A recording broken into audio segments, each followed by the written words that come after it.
Welcome back to today's episode of Words of the Wise. Today I have Chief Olson from the University of Arizona PD, 34 years total experience in law enforcement.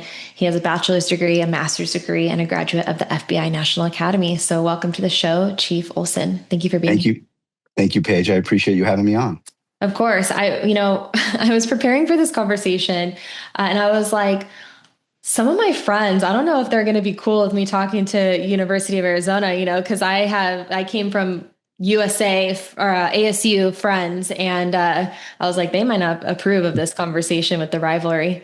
The rivalry is real. I mean, I it is know. it is real. Now, the good news is, from the law enforcement perspective, I get along with Chief John Thompson at ASU famously, Good. as well as Chief Missy Freshauer up at NAU. So I Yeah. always joke that I'm the middle child. Like ASU's the big, the big brother, the big guy.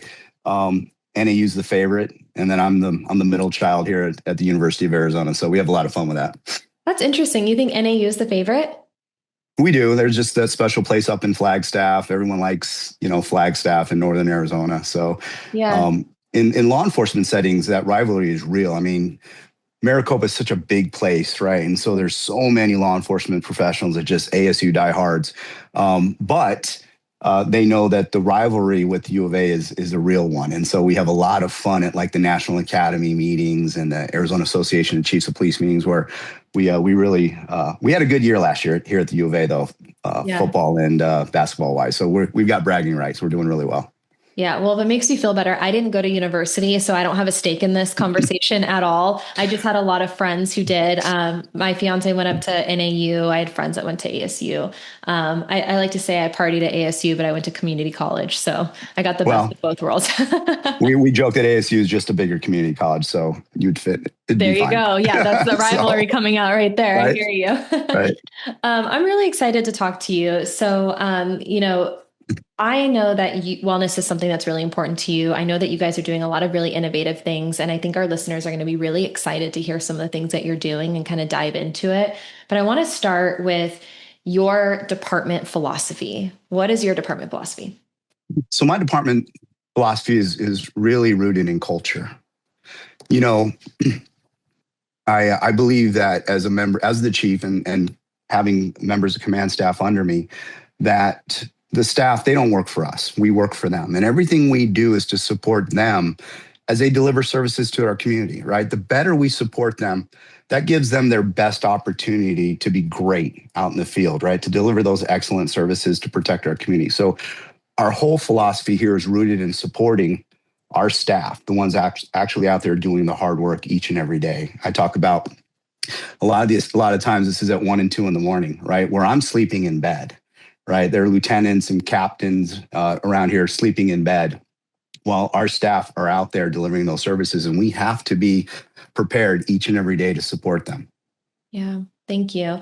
I'm curious because culture is a conversation that I think everyone is having, and it's this question mark of what makes a good culture? How do you know if you have a good culture? Like, what are the signs if it's good or if it needs work? Do you have any insights into, what are some of those things where you can identify, okay, this is a good culture?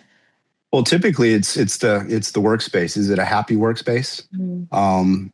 Do the employees feel, have you earned their trust that they're willing to come to you and have conversations about the workspace, about what's going on, where they need support? In a smaller agency, I pass individuals every day. I think in a bigger agency, these big agency chiefs, they have a harder time at it, right? Yeah. Because they're not experiencing it every day. But I hear the conversations in the hallways. I see people stopping into my office. I see the smiles on their face, right?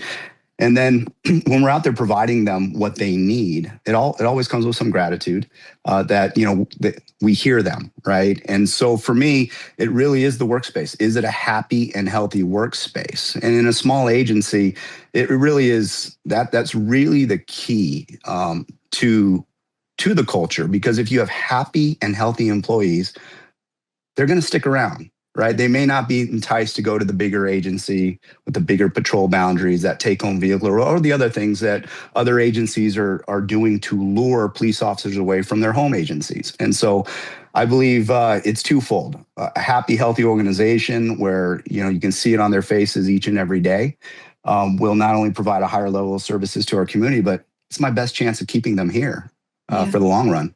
Yeah. And I think retention is a huge conversation right now. It's a And big one.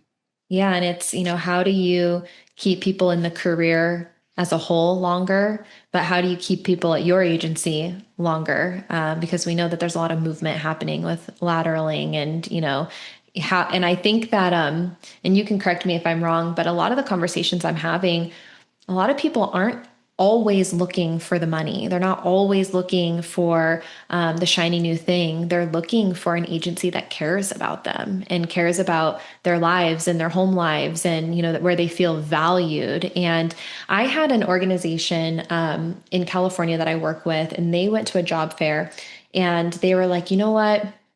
Like, we have all these things. Like, we have all like the assignments, we have all the new equipment, we have the training, we have all these things, but we're going to focus on wellness. We're going to lead with that. We're going to show people how we take care of them. And they had a line wrapped around the building of people who were interested in talking to them. And everyone else kind of had spatterings of people, coming and going. And I think that that's a reflection of what are these, especially younger people who are maybe considering this profession, what are they looking for? And a lot of the conversations I'm having now is they are looking for that. They're looking for an agency that's going to take care of them. You're spot on, Paige. I'm a hardcore Gen Xer, and I will tell you that my generation, we left for bigger money, right, and bigger opportunities. I think baby boomers were largely the same, but this new generation, you're spot on in the sense that they want a place where they feel valued, where they feel a sense of belonging, and where they feel supported, right, and that their needs are being met both mentally, physically, financially, right? There's still that financial component. As long as we have a competitive pay wage, we're there. We don't have to be the top payer in the region, but I do see that with this new generation. It really is about taking care of them. Yeah. And you mentioned, your department philosophy being culture first, and how can you create a happier environment that people want to show up and they want to come to work. And then you use the word healthy. And so how do you think wellness plays a role into the overall culture and what you're trying to achieve when it comes to wellness? Have you noticed that some of the things that you guys, and of course I want to dive into the things that you're doing, but have you noticed that when you focus on the wellness component, that ties into culture as well? It does. And so I'll give you an example. So at a university, the fall semester is, at least for us, it's a very fast paced semester, a lot of crime, a lot of other things as students are finding their way around college life and being away from home, right? We're in a city that has over 600,000 people, right? We're a college town, and we invite a lot of crime, to be honest with you. Where else are you going to find 200 buildings with air conditioning, Wi-Fi, bathrooms, backpacks, bicycles, right? Vulnerable students, the whole 9 yards. And then we get a small little winter break, and then we pick it right back up in the spring, right? Then you sprinkle in football games, basketball games, baseball games, festivals, events, right? This is an incredibly dynamic and fast-paced environment. And what I find come springtime, right about right now, near the end of the year, everyone's just exhausted. And while they're happy, I'm worried about their health and their wellness because they're tired, right? They've worked long hours, long days, right? And then sprinkle in a few critical incidents where, unfortunately, we may have a suicide, right? My first year here, we had two jumpers off of garages and then one off of a building. And so they're experiencing this. Back in August of last year, we had 3 students killed by a drunk driver, 3 seniors killed by a freshman, and driven over, and all 3, like I said, killed. It's that critical incident piece that I want to make sure that we're doing those things, that we're taking care of those officers, because not only did they just see the most horrible thing, they're tired. They worked hard, right? And we're getting to year's end here. So it really, for me, it's that health piece where how can I build up that resiliency beforehand, right? Through healthy therapies and other conditions that help them deal with the end of the year and the critical incidents. And then of course is the recovery piece, right? What can we do to make sure that they're recovering, right? And then they're keeping something left, they're growing. Struggle Well is a great program, obviously offered through Boulder Crest. I'm sure you've heard of it, but Yeah. it's that growth mindset that we always look for when it comes to the health and well-being of our staff. Are you a sports person? I am. Yeah. Okay. Yeah. So burnout's real, right? And Hmm. when I think about and I've talked about this on the podcast before, but I really draw a lot of parallels between you guys and professional sports. And I do think that you guys are professional tactical athletes. Everything that you do, you are required to operate at a really high physical and mental level. And one of the things I haven't talked about before, which I find to be really interesting, is that when you look at professional athletics, there's an off season, right? There's like Yes. a Yes. really hard training, and then you have a little bit of an off season. For you guys, there's no off season. It's like, maybe you have a little bit of a break or some vacation time, but really it's nonstop. Like you said, everything that you guys have to do on a consistent basis, and then you pick right back up and here you go again. And so this idea of rest and recovery, I think, is really important. And how do we incorporate those things into day to day to help offload some of those things? And if you look at any professional athlete out there, rest and recovery is one of the top things that they focus on.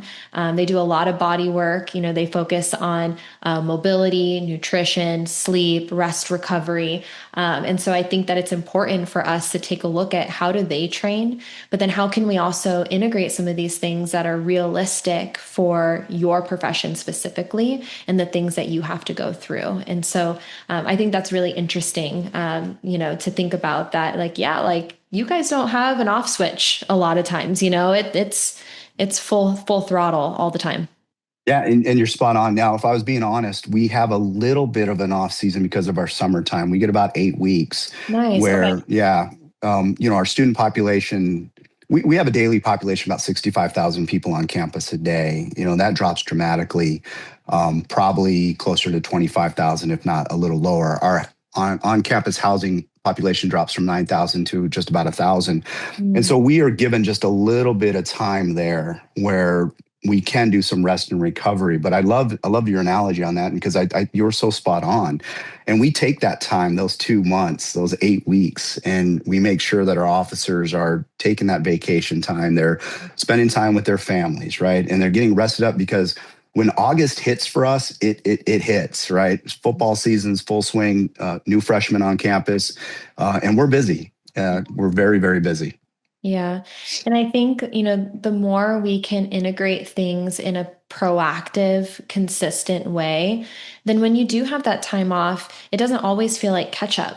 I feel like we can offload a lot of those things and the stressors and the things that you go through on a consistent basis. So when you do have the off time, you can give all you have to your family and you're not completely depleted. We talk about this a lot of like this conversation of longevity, which I think is important, but what is the point of longevity if you don't have wellness, if you're not well at the end of it? Like, we don't want everyone to crash and burn at the end. We want everyone to have longevity and quality of life.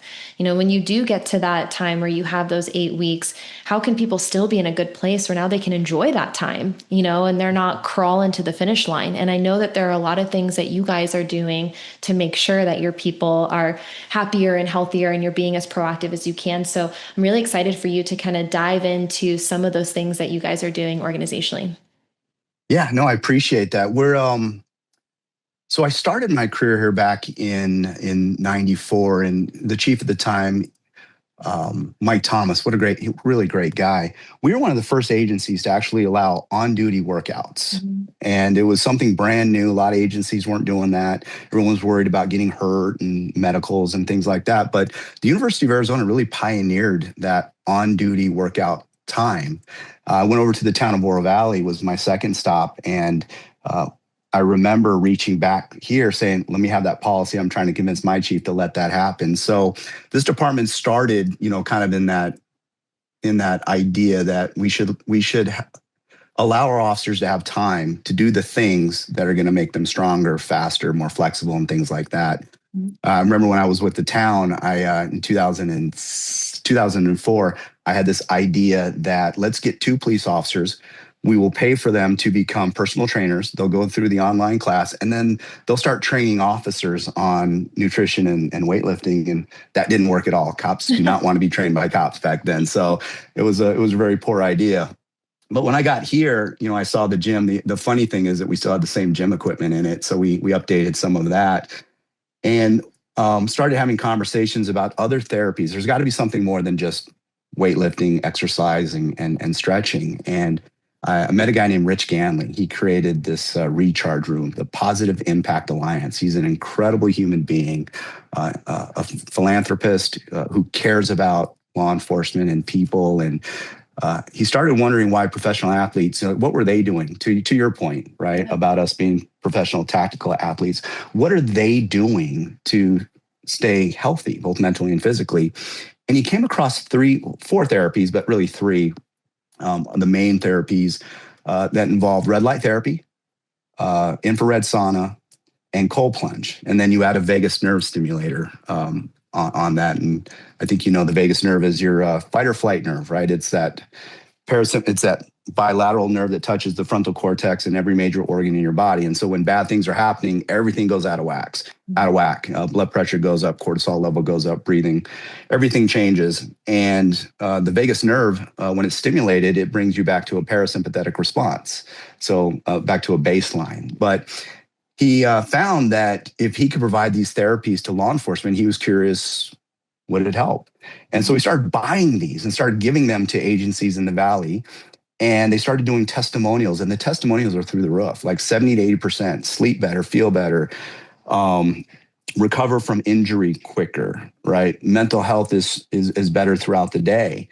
And so when I met him, I was like, these testimonials are great. I said, but have you ever studied it? Mm. And he goes, no. I go, scientifically studied it. And he says, no, absolutely not. So I said, I think I might have an opportunity for us to do something because the University of Arizona is one of the top public research institutions in the country. And so we started with some biomarker ideas, and that was way too expensive. And then we reached out to our College of Education and said, hey, could you develop a scientifically valid survey to demonstrate the effectiveness of red light therapy, infrared sauna, and cold plunge? And they said yes, they were completely interested in it. And so worked through Rich, got myself a discount, and we've installed our very first recharge room here at the station. And for about 2 weeks now, our officers they've been using it. Now, we haven't begun the study yet. We're going to be partnering with the town of Oro Valley, my old department, because we need a larger population to study. We need more staff. And once they get theirs built, we will be launching this 2-year. Actually, I correct that. I believe it's a 3-year study. It's a longevity study in which we will be completing surveys on how the room is helping us recover, feel better, mental, physical health, and everything tied to that. I love that.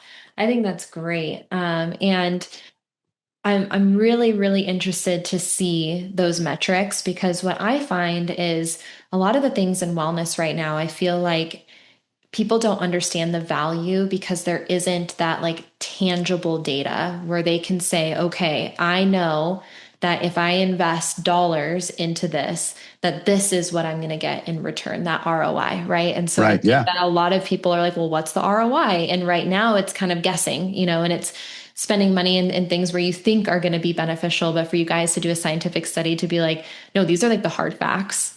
Like this is the ROI, and this is what you should expect to see. I think is really cool. Well, on top of the benefit, obviously for the staff, right? The health benefits to the staff, cities and towns should be very interested in this when it comes to lowering insurance costs and workman's comp claims and everything else. So what we hope is when we get some of this published, that there might be biomarker testing that would follow some grants, right? And then they could really dive into how effective it is, biologically, I think is the word, and study the blood, study the stress hormones in your body to show that, yeah, no, this from a medical standpoint, this is good stuff. And towns and cities should jump all over it once they find out that it's going to get people back to work sooner. It'll lower the risk of other types of injuries. Mental health is better, so you have less mental health claims that you see, because firefighters and police officers are really the most expensive part of any town and city, especially when it comes to workman's comp claims and medical retirements. Well, they're most expensive, but they're also most valuable. Absolutely, Right. yeah, And you think about you look at, we'll go back to professional sports teams. It's the same. Like, you invest so much money and time and effort into your people, and they are the most valuable assets, and we need to protect the assets at all cost. Like, right. no professional team and no law enforcement agency ever wants someone to get injured and be out. Right. Like, no one wants that. And so how can we reduce the risk, and how can we do that proactively? And, I know that there are a lot of conversations right now where there's, maybe a mixed bag, where some people think that wellness is a nice to have, and some people think that it's a have to have.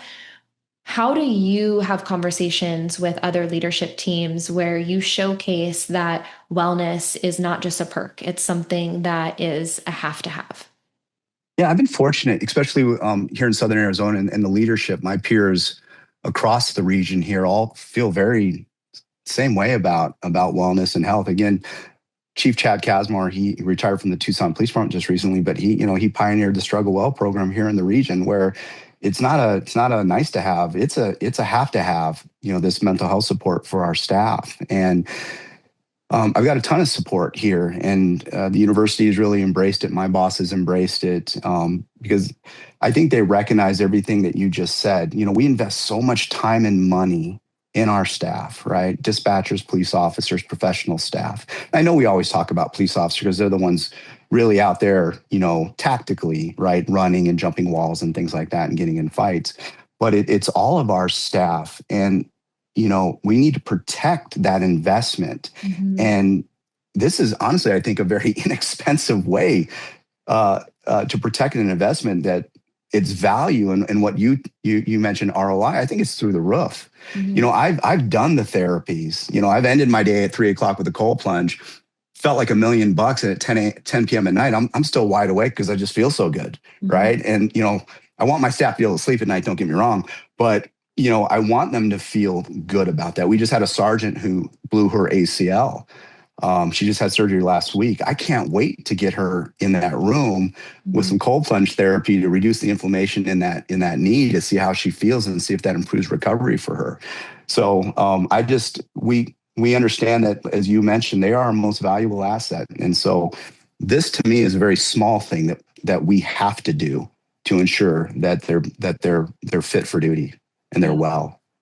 Yeah, I feel really lucky to be an Arizona native and local, and to work with agencies everywhere in the valley, because I agree with you. I think that the leadership, for the most part, everyone I've talked to is on board with this and is really progressive. And I know the chief you're referring to, over at Tucson, we know, Mesa, Tempe, like, there's so many agencies across the valley that are really trying to be innovative. And I feel lucky, because I talk to, chiefs all across the country, and not every state is that way, where there's Right. still, states where they're a little bit behind the curve. So it's really cool to come from a place that's innovative. But I also, it's interesting, when I started 9 years ago, I had people pull me aside, and they're like, this will never be a part of our culture. Like, just so you know. And, I think a lot of leaders agree. And maybe you come from, an environment that was obviously very progressive and kind of led the charge with wellness. But I talked to a lot of leaders. I'm like, did you think that, you know, today we'd be talking about having saunas and cold plunges and infrareds, like red light therapy and all this stuff? And everyone's like, no, like, we never thought that that would happen. But I think everyone is embracing it. Well, and I appreciate champions like you. I mean, you are out there supporting this firstgevity, this longevity thing, right? And you're an advocate for law enforcement. You recognize the need for it, right? Um, I've always appreciated those outside of law enforcement that are sometimes stronger advocates than those inside law enforcement, right? Those champions like yourself and Rich Ganley. Like, I cannot stop talking about what a wonderful man Rich Ganley is, and his just pure desire and love to make firefighters, all first responders, healthier and safer out in the field. And these therapies that he's, I wouldn't say discovered, but introduced to law enforcement, I think they're really going to change the game for us. Yeah. You were talking about how you do it, right? You hop in, you do the cold plunge, you feel like $1 million. Has that been the secret for you to get people engaged and to have people actually take advantage of the things that you guys are implementing, that you are the one that goes first, or how Uh, have you gotten buy-in? no, no, absolutely. Like the deputy chief, my deputy chief Corey Doggett, actually, he was the first to jump in the cold plunge. I didn't even know that we had allowed it yet. It just got installed. Next thing I know, he says, "Yeah, I took a dip in the cold plunge." I'm like, "Well, I didn't know we opened it up yet." But yeah, I everyone knows. Uh, I have a kind of this thing about health and wellness, and everyone seems to understand that. My next mission here is to get our gym completely redesigned. So we have that, but I love to lead the charge on this, and I'm doing the red light therapies, I'm doing the infrared sauna, and I'm doing the cold plunge. And a lot of some of the staff, they just can't do the 3 minutes in the cold plunge yet. And they're like, I did 90 seconds. And I said, well, that's the toughest part. Once you get past the first 90 seconds, the second 90 seconds is easy. Just, hang in there. But I use the room and I tell them how I feel. They see me in the gym working out. I think I mentioned before we came on about peptides. I started using peptides about 4 weeks ago on my shoulder. I've had cortisone shots in both shoulders, and my shoulders have never felt better. And so I got with the owner of the company and I said, hey, why don't you meet with my command staff and our wellness coordinator here and see how we may be able to introduce this to staff, right? And obviously offer some discount along the way so they can afford it. But looking for any way, any therapies, any alternative methods in which we can really put health at the forefront as well as safety, because they go hand in hand, right? Here, we invest $1,500 on a level 3 ballistic vest, received grants for rifle plates for both front and back, and we issue Kevlar helmets. I mean, protecting them, ensuring that when they're out there and they're about to run into danger, that they have as much safety equipment as they can have. At the same time, realize they can run up that flight of stairs because they've taken care of their health. They have the therapies that keep them in shape. Is really job one for me right here. Yeah. No, I love that you compared the two because I agree with you that wellness and safety are that go hand in hand. And I love that you added an example of that. It's like, Yeah. yes, we want to make sure that they can perform the functions of their career and they can do that safely and that they can run and they can be able to make effective decisions under pressure. And I think we have to think about both sides of it, right? Like Right. being mentally well and fit and physically well and fit. Um, I'm gonna have to pop in and use that vagus nerve You're stimulator. welcome to I'm you really come down anytime you want, and we'll book you a session in the recharge room. You can have a full hour. You can do all the therapies. I love it. I have like a really sensitive vagus nerve. So I faint like Oh, anytime there's like any pain or blood, like I'm out. And so I have to really focus on techniques to try to like regulate myself. And the one thing I have found is like squeezing my fists or like creating tension in my body so that like when things happen, like I can stay alert and awake. Otherwise I pass out. So maybe that's something that would help me and like train my body to like relax in those high pressure situations because I don't know what it is. But it's always medical stuff. It's always like right. needles or blood or, you know, something like that where I'm out. Well, Rich created so the nerve stimulator that he created is a headphone. It's really neat headphones that you wear, and then it has this little extension with these little plastic probes, if you will, that just lightly stimulate. Or you can actually turn the dial all the way up, but very low stimulation of the vagus nerve. So you can listen to your favorite song, grip your stress balls, and then turn on the vagus nerve stimulator, and I think you'd be fine. There we go. Let's do it. A couple of things I wanted to mention because you guys are doing a lot of other things too.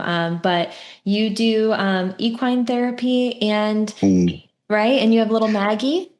So we'll start with Maggie, right? We have a Okay. facility dog. She's absolutely amazing. She's assigned to one of our detectives, and so she's not a full time facility dog, but she's in the facility a couple times a week, and then we get her out into the community, and they love her. So it's the whole reason I wanted horses, right? Because I mentioned that. Well, if we have a Maggie, imagine if we had a bunch of tall Maggies, right? And so I met with our College of Veterinary Medicine dean, and she says, "Well, horses aren't really tall dogs; they're more like tall pigs." And I guess it's because maybe they're stubborn. But so I started down this road. I wanted a mounted unit, and we're really situated for that. We have a College of Veterinary Medicine and a campus agricultural center that at the time had 28 horses in the herd, but they're merging herds. So we're going to have close to 55 horses at our ag center. And I started talking to the dean and staff about, could you take on a couple extra horses? Because I really want to start an equine program here. And so we're still doing that. In the meantime, I reached out to our director of our counseling and psychological services. His name is Dr. Aaron Barnes. He's a wonderful human being. And I said, horses, equine therapy, thoughts. And he loved it. And he reached out to Duke University. I think it's got one of the better programs. He received grant funding for it. He's going to get his equine program, his therapy program, up before I get my mounted program. So what Oh, started with a phone call to see if he was interested is someone who now beat me to the punch. And the University of Arizona is now going to offer equine therapy counseling to our students. Now, I'm still committed. We're working through some things. I did receive a $30,000 gift from the Ruth McCormick Tankersley Charitable Trust. Ruth Basie McCormick started Almara, which is a beautiful, beautiful Arabian stables out here on the east side of Tucson. And she's known for being a world-class trainer. And so having their charitable trust give us $30,000 to start our program was amazing. And so right now we're just looking for the horses. And once I get the horses, we'll start the mounted unit. And of course, a lot of therapeutic properties come with having a mounted unit. And so we're very excited about getting that started. But I hope, and maybe if we do this down the road, you can do a check-in with me. We can talk about not only the recharge room and the surveys, but how's the mounted program working out? I would love to do that. Let's definitely plan to do a follow-up once you have some of that research and some of those programs off the ground. I think that'd be Yeah, great. You know, you got it. I had to check myself. I actually consider myself to be really open-minded. I try to be a lifelong learner. I try to, absorb different perspectives. And I was actually in Tucson. It was maybe last year. I was doing a presentation. There was a big conference, like a first responder, wellness conference down there. And there were all of the therapy dogs, there, which is normal. You go to Yeah, a first responder conference and there's always the dogs, and you have like the toughest SWAT guy that's rolling around on the ground with them, and they love it. right, And we're like, okay, that's normal. And then I saw some ponies, like little ponies being yeah, taken out of a trailer. And my initial, and I'm not usually like this, so I was like very surprised. I had to check myself, but my initial response, I was like, oh God, like really ponies, like how far is too far, and I kind of right, had like this moment, and then I like noticed myself like walking towards the ponies, and I was like, right, I want to see these ponies. And everyone else did the same thing. And they kind of flocked to it, and they're all petting them and taking pictures. And you could not deny that it took everyone out of whatever space that they were in. They weren't thinking about the past, they weren't on their phones, they weren't stressed out, they were completely present, smiling, engaged. And I was like, wow, like I need to check that initial like eye roll and try to figure out where that came from, and then understand that like different things work for different people, and why not try as many different things as you possibly can, especially when that's the response, when you see people running up and they're so excited. And I was like, wow, whatever works, like I'm all for it. But initially I was like, oh no, and then I was like, wait, I want to pet this pony. I saw photos of that conference with those Yeah. ponies that you're talking about. Very blonde, light colored Yeah, they had ponies. bows in their hairs and Yes, stuff. They're all dressed yes, up. Yeah. yeah. I mean, I thought they were adorable. Now, I think there's a line. I don't think you'll ever see a police officer handling a pony out there. I think there's a line that we may not cross. But they were adorable. And if I Yeah. was there, I would have ran up to one of them and started asking questions. And petting the horses, the pony as well. So Yeah. yeah, Yeah, I think it's just a testament to like, how do we continue to grow and develop things? And how do we understand that it's never a destination, that it's always a forever evolving journey? And, times are going to change, resources are going to change, the way people think or the things that people need are going to change. And so, how can we continue to evolve with those things and continue to learn and understand that, like, once we say, okay, this is it, we've arrived, we're falling behind, and right. continuing the conversation, I think, is important. Well, and we've evolved so far, right? I mean, when I started Mhm. my career in '93, we didn't talk about wellness. You were soft if that call bothered you, Yeah. right? And so you would never have those conversations. And when it came to your health, every department was like, "Hey, your health is your responsibility." And look how far we've come. That I don't believe individual health is necessarily their responsibility. I need to help with that. Like, what can I do to Mhm. help? I mean, we get it. Ultimately, it's your decision if you're going to treat your body well or not. But I don't think it should be all on them. I should be doing things that would encourage them to make healthy choices and do those things that will get them to, like you said, to that retirement date and beyond. What breaks my heart, and I've been in this job long enough, is the countless officers that have retired and then survived a year past retirement before they died of some medical ailment or something they didn't attend to while they were in law enforcement, something that they could have done that they didn't do, or an agency didn't pay attention to help prolong their life. We lost an officer last year who didn't make it a year past his retirement date. And like I said, I mean, we still, as an agency, we're brokenhearted. And so, I'm always asking my command staff, okay, we're brokenhearted. This hurts. What are we going to do to prevent the next retirement ending like this? We're going to care. We're going to show concern, and we're going to provide help to those individuals, right? Encourage them, see the doctor. Hey, maybe, spend some time, in the recharge room, right? Do things that are going to help them get past that retirement age. I mean, because it's not worth it, if we're going to spend time away from our family and our friends and miss holidays and birthdays, to then retire and then not be able to spend the time that we want to spend with them. So it's kind of what we focus on around here, because I've seen too many and it still breaks my heart. Yeah, and I've never met anyone who opts in for that. And I've never ever walked into a roll call or a briefing and been like, "Hey, how many of you guys want to get to the end of this and only have 1 year or 2 years left in retirement?" Exactly. No one wants that, and when we talk about, I really try to have outcome-based conversations and then work backwards. And so I ask people the why when it comes to wellness a lot, because I think that, to your point, yes, it is ultimately up to the person to take action, right? That person has to choose to step into the recharge room. They have to choose to go see their physician. But I think that when you have something that is driving that, it helps. And so I'll ask the question, what is your wellness why? Why is it important for you to be physically and mentally well?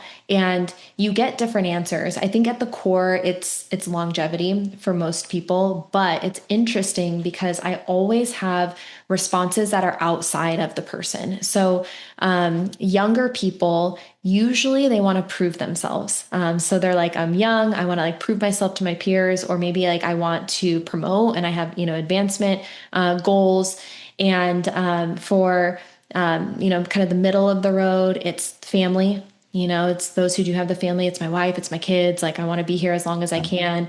And then people who are, towards the end of retirement, it's like, I want to run around with my grandkids. I want to be here for a long time. And so I think when you can identify at different times of your life why it's important for you to do these things. And I think a lot of times, especially in law enforcement, when it doesn't feel selfish, when it feels like it's for someone else, it Right. encourages more of that action.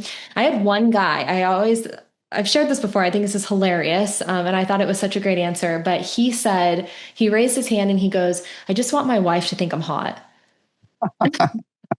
He's like, I want my wife to find me attractive. He's like, Right. that's why I go to the gym. That's why I focus on my physical fitness, because I want my wife to be attracted to me. And I was like, that is a great answer. Whatever is going to get you to do the thing. But I think if we can have these outcome driven conversations of like, okay, this is the goal, right? You want to get to the end of this and you want to run around with your grandkids. How can we work backwards? What are those things that we need to do today proactively to get you there? And I think that that helps a lot because there's an end goal in mind of like, I'm doing Right. these things because of this, or because of, my wife, I want her to find me attractive, or because I Right. want, to retire and have a long retirement with my grandkids. And I think that is, at least on my end, helped a lot with getting people to take action. I've actually joked with staff because we're getting the summertime.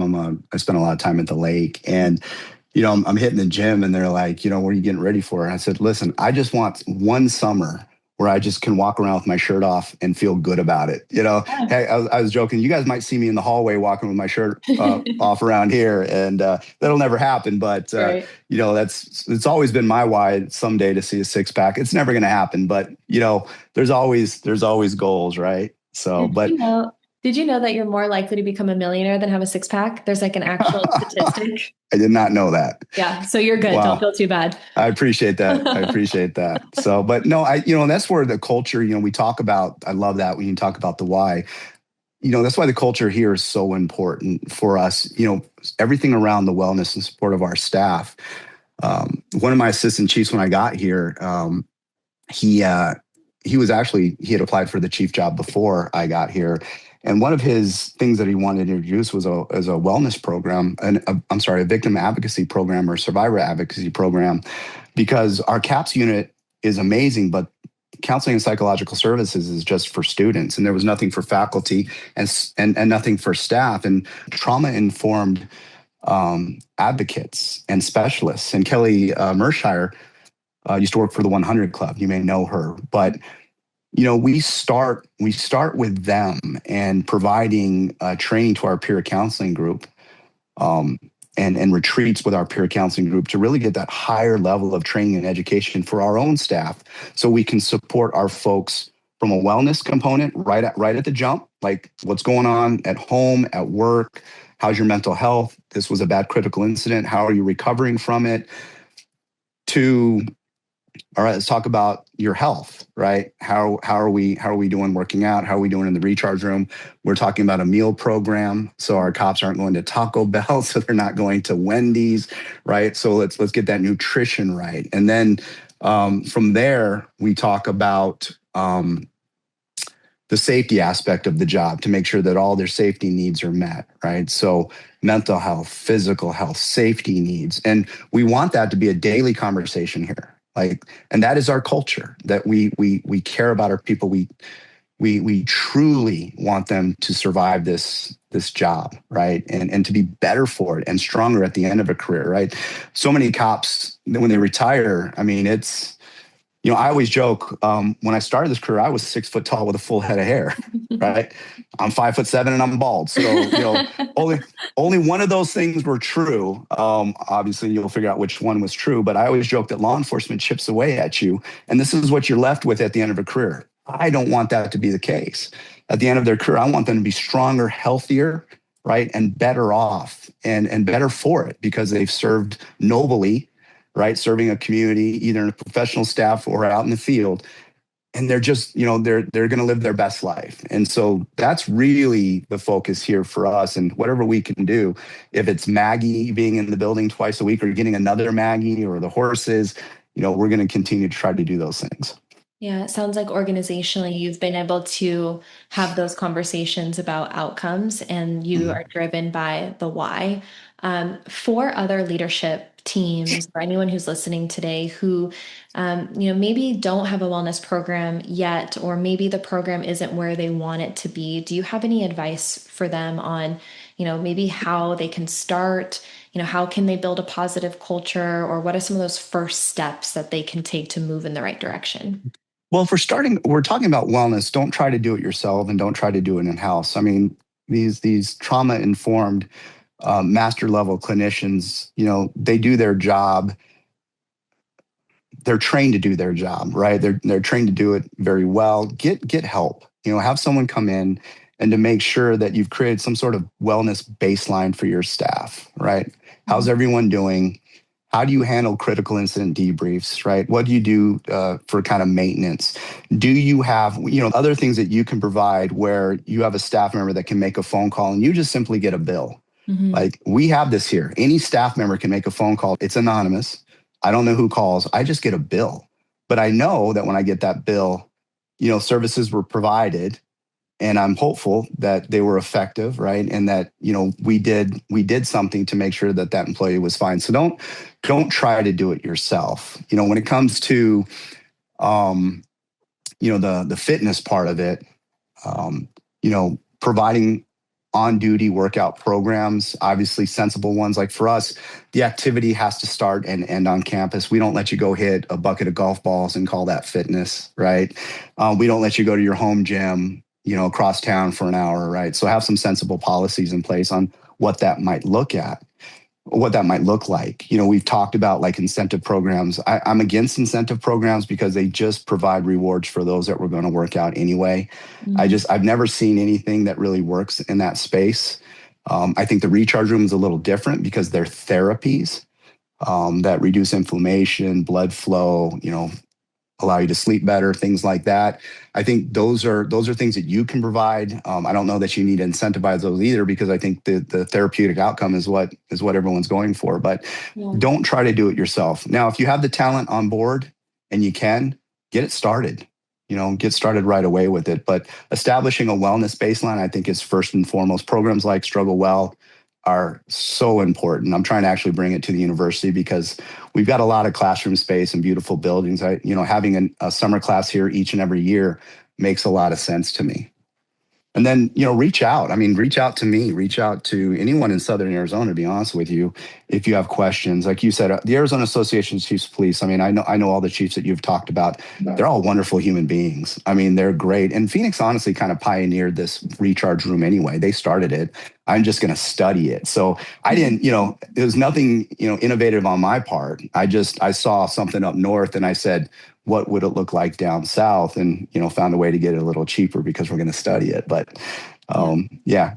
yeah, don't, again, go out and get that help. Don't try to do it yourself.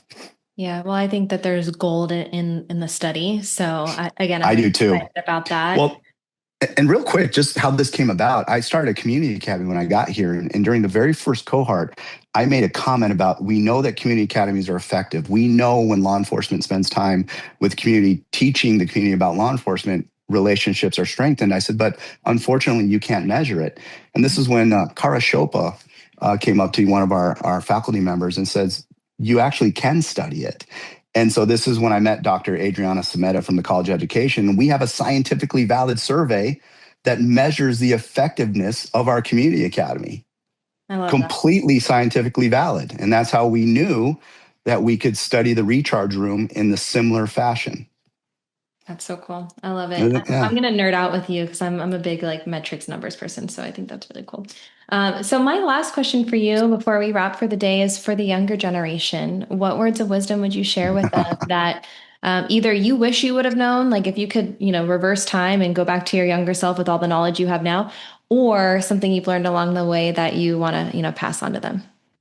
Yeah, I don't, you probably have heard similar things. I was sitting through a struggle well class, and it was a week-long class through Boulder Crest. Actually, the TPD was putting it on, as they always did. And I was the old guy in the room.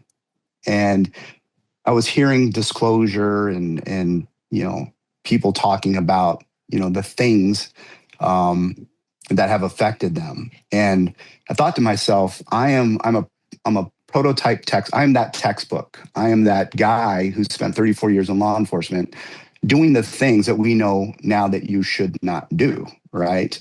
And I was a little embarrassed by that, but at the same time, I was okay with it because I've been resilient through it. There's two things that came to mind when you said that. The first is this job goes by fast. 34 years has gone by in a blink, if I was being honest with you. And I don't know that I've taken the time to really appreciate the individuals in my life. I've always thanked a lot of people, thank you, thank you, thank you. But now I end every conversation with, I appreciate you. Mm. And I think that's different. And I think if I'd spend more time really appreciating people, because I've had wonderful mentors in my life. I'm where I'm at because of all the mentors in my life. But there's those other folks that have come in and out of my life that I don't know that I really demonstrated the level of appreciation that I should have. Not because I was a jerk, just because it thanking them seemed like it was enough. But as I go back and I think throughout my career, spending more time appreciating people, I think would be something I would redo, right? And really cherishing those moments. And the other thing is again, I talked about being that typical cop. Every bad coping mechanism, right, is a bad coping mechanism, right? Be it gambling, be it drinking. No bad coping mechanism ever reveals a positive outcome. Mhm.